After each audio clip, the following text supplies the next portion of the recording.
Today, today we are going to talk about Unit 11. The topic is diaspora.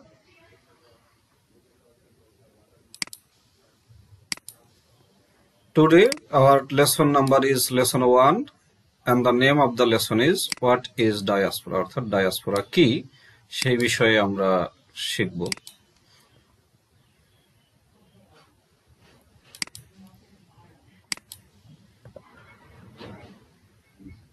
লেসনের শুরুতেই আমরা এটার বাংলা ইংরেজি পড়ব এবং বাংলা অনুবাদটাও সঙ্গে সঙ্গে শিখব।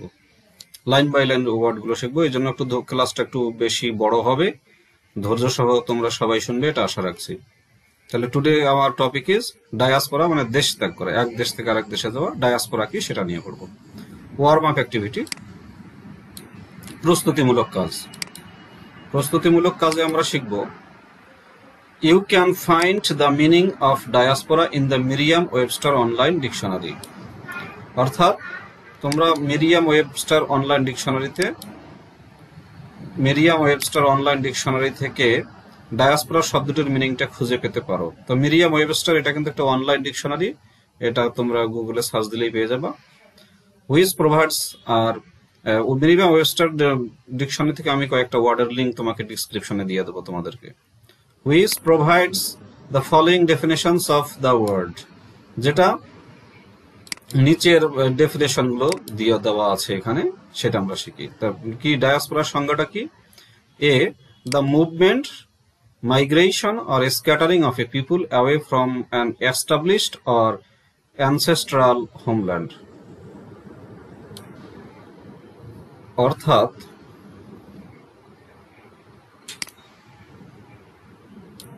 মুভমেন্ট বলতে কি চলাচল, মুভমেন্ট মানে চলাচল, মাইগ্রেশন মানে দেশ ত্যাগ, স্ক্যাটারিং মানে ছড়িয়ে পড়া। একটা জাতি বা অনেকগুলো মানুষ যখন কোথাও ছড়িয়ে পড়ে বা কোথাও দেশ ত্যাগ করে, তার নিজের প্রতিষ্ঠিত বা পূর্বপুরুষের ভিটামাটি ছেড়ে অন্য জায়গায় দেশ ত্যাগ করে, সেটাই হলো ডায়াসপোরা। আর একটা সংজ্ঞা বলা হচ্ছে people settled far from their homeland.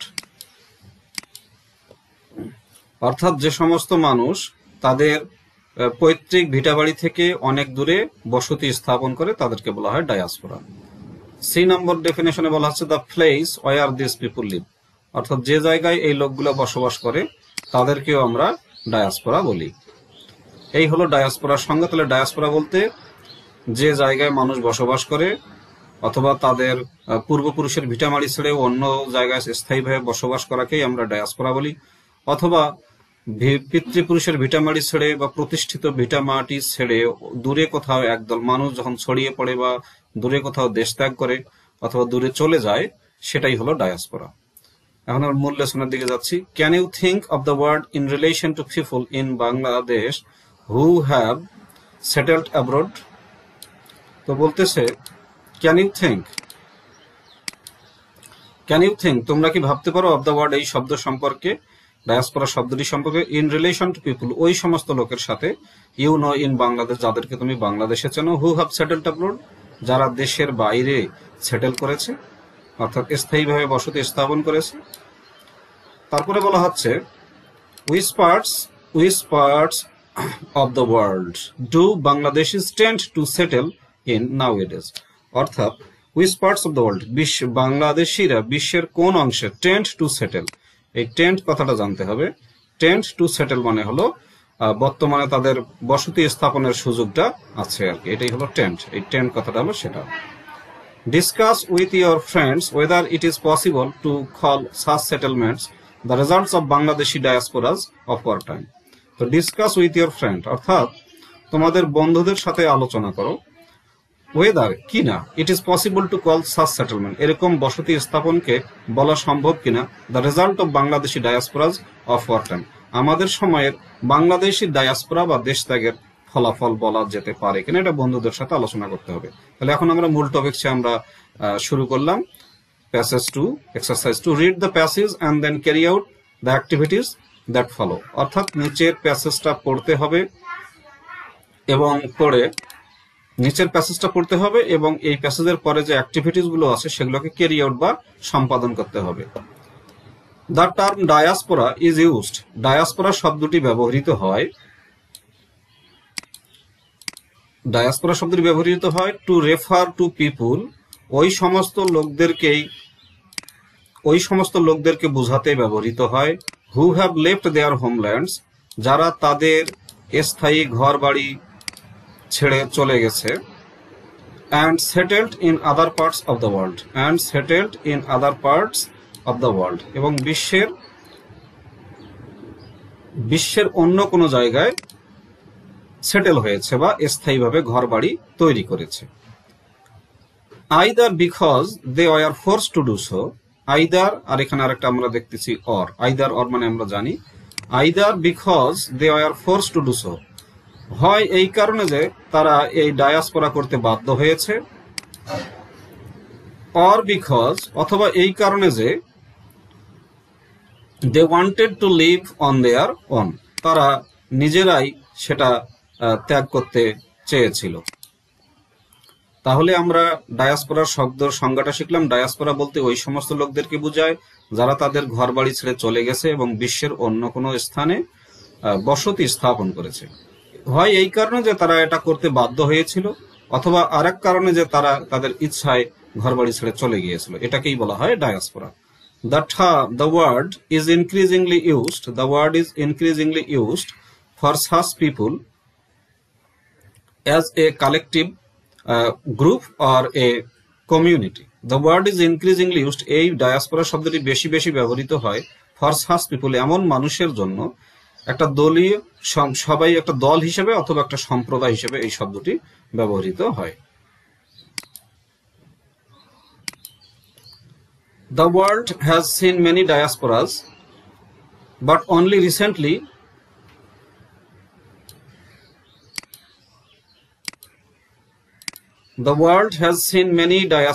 পৃথিবী অনেকগুলো ডায়াসপোরা বা দেশত্যাগের ঘটনা দেখেছে, but scholars have been studying the phenomenon, কিন্তু পণ্ডিতরা এই ঘটনাটা নিয়ে পড়াশোনা করছেন বা অধ্যয়ন করছেন with great interest only in recent decades, শুধুমাত্র সাম্প্রতিক সময়ে তারা এটা নিয়ে বেশি পড়াশোনা করছেন। Among the great diasporas of the history, পৃথিবীতে ইতিহাসের সবচেয়ে বড় বড় যেগুলা ডায়াসপোরা বা দেশত্যাগের ঘটনা ঘটেছে, তাদের মধ্যে is that of the Jews people, তাদের মধ্যে উল্লেখযোগ্য দেশত্যাগের ঘটনা হলো ইহুদি যে মানুষগুলো ছিল, সেই ইহুদিদের দেশত্যাগের ঘটনাটা খুবই উল্লেখযোগ্য। তো ইহুদি লোকদের কি হয়েছিল? Who were forced to leave their lands in ancient times, যারা প্রাচীন যুগে তাদের ঘর বাড়ি ছেড়ে চলে যেতে বাধ্য হয়েছিল। The movement of Aryans from central Europe to the Indian subcontinent is also a noteworthy diaspora.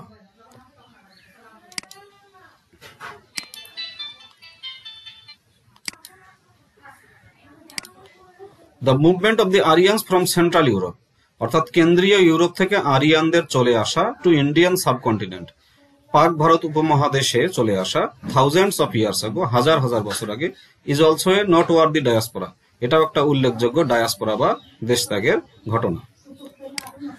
Although the causes of this diaspora are unclear, যদিও এই ডায়াসপোরার কারণগুলো খুবই অস্পষ্ট বা অপরিষ্কার, অর্থাৎ কেন আরিয়ানরা বা আর্যরা ইউরোপ থেকে ইন্ডিয়াতে এসেছিল সেটা আমরা এখনো ক্লিয়ার করে জানি না। ইন 20th century হিস্টোরি, বিংশ শতাব্দীর ইতিহাসে, the Palestinian diaspora has attracted a lot of attention and been a concern for world leaders because of the plight of Palestinians.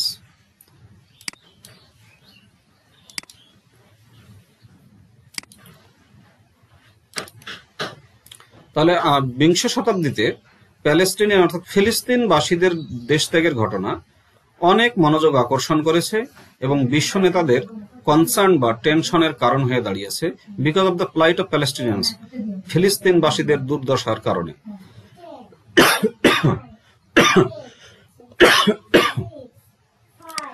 There have been massive diasporas in Africa too.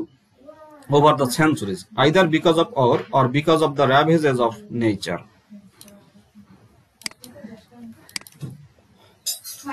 তো আফ্রিকাতে there have been massive diaspora, প্রচুর diaspora হয়েছে over the centuries, বিভিন্ন শতকে, either because of or, হয় যুদ্ধের কারণে হয়েছে, or because of the ravages of nature, প্রকৃতির ধ্বংসযজ্ঞের কারণে আফ্রিকায় অনেকগুলো ডায়াসপোরা হয়েছে।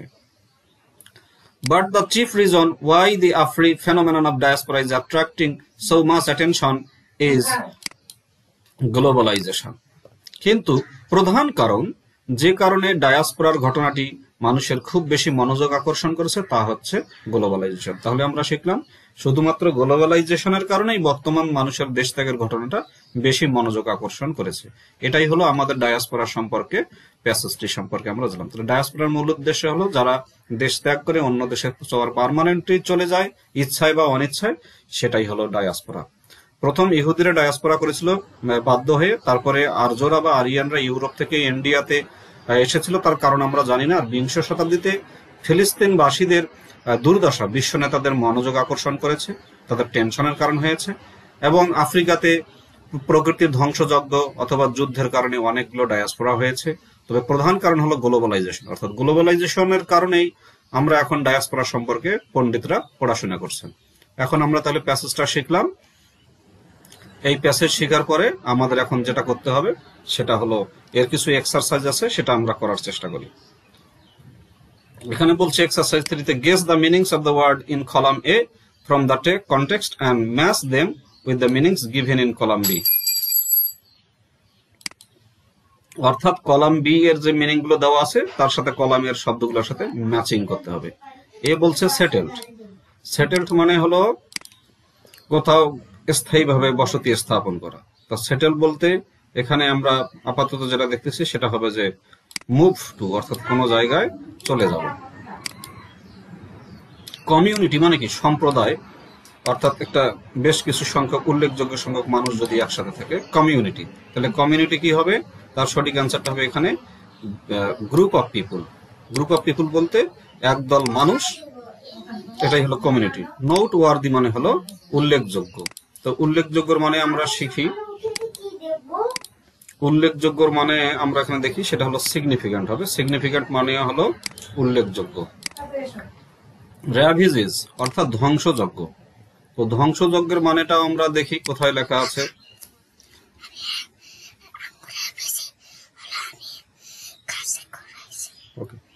তো র্যাভেজেস মানে হলো নেগেটিভ এফেক্টস, অর্থাৎ নেতিবাচক চিন্তাগুলোকে বলা হয় র্যাভেজেস এফেক্ট। এটা শিখলাম। এবার আসি ফেনোমেনন মানে কি? ফেনোমেনন একটা উল্লেখযোগ্য বড় ঘটনাকেই আমরা ফেনোমেনন বলি। তো এখানে বড় ঘটনা বলতে অকারেন্স, অকারেন্স বলতে ঘটনা, ফেনোমেনন বলতে যে কোনো বড় ঘটনা। তো এগুলাই হলো সিনোনিম। তো সিনোনিম বলতে হুবহু মিনিং হয় এমন নয়, কাছাকাছি মিনিং থাকলে সেটাকে আমরা সিনোনিম বলতে পারি। এবার আমরা কিছু WH কোশ্চেন থাকবে। এই WH কোশ্চেন গুলো তোমাদের লাগবে, প্রতিটি কোশ্চেনের অ্যান্সার করতে হবে 2 মার্কের জন্য।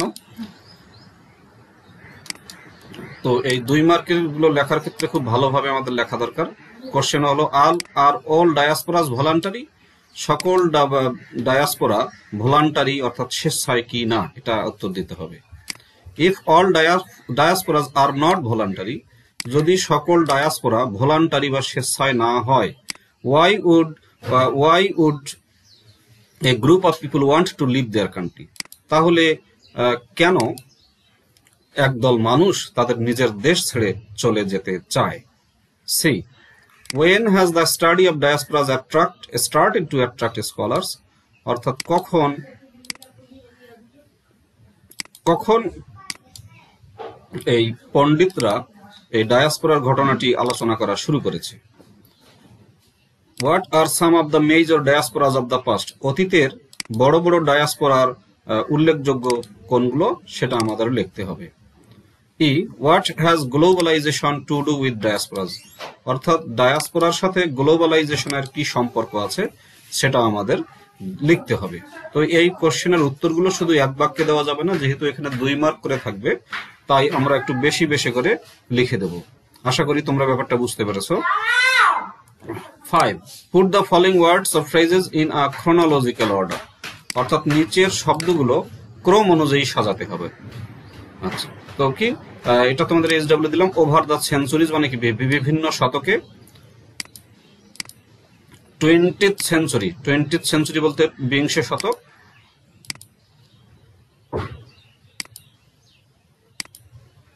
রিসেন্ট ডিকেডস, সিতে হলো রিসেন্ট ডিকেডস মানে সাম্প্রতিক সময় দশকগুলো, সেই সাম্প্রতিক দশকে। নাও মানে হলো এখন। এনশিয়েন্ট টাইমস মানে হলো প্রাচীন যুগ বা প্রাচীন সময়। থাউজেন্ডস অফ ইয়ার্স অ্যাগো, হাজার হাজার বছর আগে। তাহলে এগুলো আমরা দেখলাম, এখান থেকে আমাদের কোনটা আগে হবে তারপরে কোনটা হবে সেটা একটা রিঅ্যারেঞ্জের মতো। ক্রোনোলজিক্যাল বলতে সময় অনুযায়ী সাজানোকে বলা হচ্ছে, তত রিঅ্যারেঞ্জ করতে হবে। Now make 6 sentences with each of this words or phrases. তো এই ফ্রেজ গুলো দিয়ে 6টি করে প্রত্যেকটি ওয়ার্ড বা ফ্রেজ দিয়ে আমরা একটি করে বাক্য লিখব। Can you think of some other words or phrases that are used in English writing to mark time? তো বলতেছে তুমি কি আরো কিছু ওয়ার্ড, শব্দ বা শব্দগুচ্ছের কথা ভাবতে পারো যেগুলো ইংলিশে ব্যবহৃত হয় সময়কে চিহ্নিত করার জন্য? 6. Now write a paragraph of about 150 words on people how you know or have read about who have moved from Bangladesh to other parts of the world. অর্থাৎ নাও রাইট এ প্যারাগ্রাফ, একটা ওয়ার্ড প্যারাগ্রাফ লিখতে হবে 150 শব্দের সেই সমস্ত লোকের নিয়ে যাদেরকে তোমরা চেনো বা যাদের সম্পর্কে পড়েছো, যারা বাংলাদেশ থেকে চলে গিয়েছে পৃথিবীর অন্যান্য দেশে সাম্প্রতিক সময়। তার অর্থাৎ আমাদের ব্যক্তিগত অভিজ্ঞতা থেকে একটা প্যারাগ্রাফ লেখা আমাদের শিখতে হবে। এই কোশ্চেনগুলো আমাদের এই প্যারাগ্রাফটা লেখা শিখতে হবে। আমাদের ফাইনাল পরীক্ষায় প্যারাগ্রাফ আছে, আমরা পরের পেজে যাচ্ছি। ক্লাসটা কিন্তু একটু বড় হয়ে যাচ্ছে, কিন্তু মনোযোগ দিয়ে শুনলে তোমাদের ভালো লাগবে আশা করি। Answer the following questions in one word, অর্থাৎ এক কথায় এই উত্তরগুলো দিতে হবে।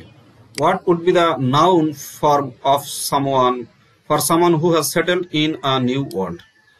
অর্থাৎ যারা একটা নতুন পৃথিবীতে সেটেল, পার্মানেন্টলি বসবাস করা শুরু করেছে, সেই ব্যক্তির নাউনটা কি হবে সেটা আমাদের লিখতে হবে।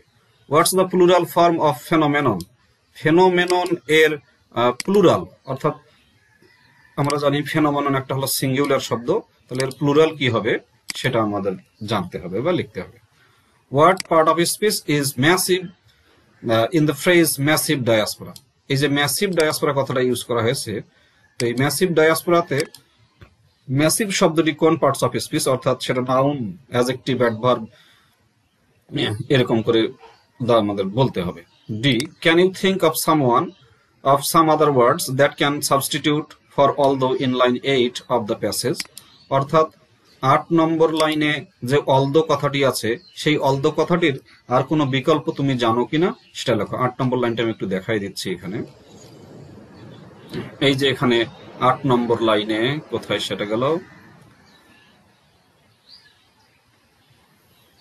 এই যে এখানে বলছে অলদো, এই শব্দটা বলা হচ্ছে যে অলদো। এই অলদো শব্দটা আমাদের জানতে হবে যেটা কোন পার্টস অফ স্পিচ, এই অলদো শব্দটা। তো আমরা জানি অলদো হলো, অলদো মানে যদিও, তো অলদোর আরেকটা শব্দ আমরা জানি দো। এরকম তোমরা ডিকশনারি থেকে আরো কোনো শব্দ শেখার চেষ্টা করবে যে এর কোনো মানে আছে কিনা, কোনো সিনোনিম আছে কিনা। এখন দেখি what is the simple present form of is attracting? তো ইজ অ্যাট্রাক্টিং এর সিম্পল প্রেজেন্ট ফর্মটা কি হতে পারে? অর্থাৎ যেমন he is going to Dhaka, he is going to ঢাকার প্রেজেন্ট ইনডেফিনিট টেন্স বা সিম্পল প্রেজেন্ট টেন্স কি? হি গোজ টু ঢাকা। তো এইভাবে তোমাদের এটা করতে হবে, অর্থাৎ আমাদের টেন্স 12টা সম্পর্কে ভালো আইডিয়া রাখতে হবে। এবার এক্সারসাইজ এইটা আসি, follow up activity group presentation, অর্থাৎ দলীয় ভাবে এটা একটা উপস্থাপন করতে হবে আমাদেরকে। দেখি সেটা কি করতে বলছে। ইন গ্রুপস, দলে দলে, discuss some of the connections between globalization and diaspora. অর্থাৎ এই যে আমরা ডায়াসপোরা নিয়ে পড়াশোনা করতেছি, এই ডায়াসপোরার সাথে গ্লোবালাইজেশন এর কি সম্পর্ক আছে? On the basis of discussion give group presentations on recent diasporas. অর্থাৎ তোমার এই ডিসকাশনের উপর ভিত্তি করে সাম্প্রতিক ডায়াসপোরা নিয়ে একটা প্রেজেন্টেশন দাও, গ্রুপ প্রেজেন্টেশন দিতে হবে দলীয়ভাবে। and they are linked to global economic activity। এবং এই যে মানুষ দলে দলে এক দেশ ছেড়ে অন্য দেশে চলে যাচ্ছে, এতে সারা পৃথিবীতে অর্থনৈতিক যে কার্যক্রম অর্থাৎ অর্থনৈতিক উন্নতি বা অবনতি এগুলোর সাথে কি কি সম্পর্ক আছে সেটা আমরা জানবো। তাহলে আজকে আমাদের ক্লাসটা এখানে শেষ। এরপরে হবে lesson 2 Bangla town in east London. সেটা আমরা আর আজকে পড়বো না, ক্লাসটা অনেক বড় হয়ে যাচ্ছে।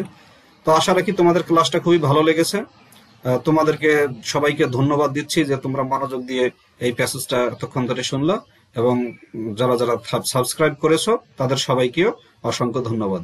এবং বাসায় এগুলো অবশ্যই প্র্যাকটিস করবে। এবং আরেকটা কথা বলি, বাসায় বারবার এগুলো লিখতে হবে। Thank you very much.